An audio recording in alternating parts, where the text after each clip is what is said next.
కాంట్రాక్టర్లకు mobilisation advance ఇచ్చి 10 ఏళ్ల పాటు ఆనాడు టైం పాస్ చేసినారు. ఇగో ఆనాటి కాగ్ రిపోర్ట్లే సాక్ష్యం. 52,000 కోట్ల అవినీతి అని నేను చెప్పడం కాదు, ఆ రోజు కంట్రోలర్ అండ్ ఆడిటర్ జనరల్ కూడా వారిని తప్పుపట్టినారు. ఆనాడు 52,000 కోట్లకు సంబంధించి ఇది డెక్కన్ క్రానికల్ అనే పత్రిక రాసిన వార్త. 52,000 కోట్లు అని చెప్పి ఇది టైమ్స్ ఆఫ్ ఇండియా అనే పత్రిక Jalayagnam the mother of all frauds అని చెప్పి ఆనాడు టైమ్స్ ఆఫ్ ఇండియా అనే పత్రిక రాసిన వార్త.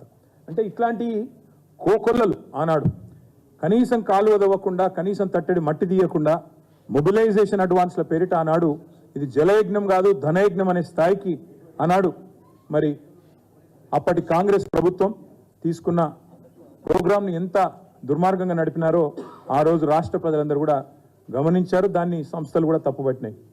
10 ఏళ్ళు కేంద్రంలో, 10 ఏళ్ళు ఇక్కడ ఆంధ్రప్రదేశ్లో, 10 ఏళ్ళు మహారాష్ట్రలో ఉన్నప్పటికీ ఒక్క అనుమతి కూడా కనీసం గోదావరి మీద సాధించని దుస్థితి కాంగ్రెస్ యొక్క, ఆనాటి కాంగ్రెస్ యొక్క పార్టీ యొక్క దివాలా కోరు రాజకీయానికి నిదర్శనం అని మళ్ళొకసారి నేను విజ్ఞప్తి చేస్తా ఉన్నాను.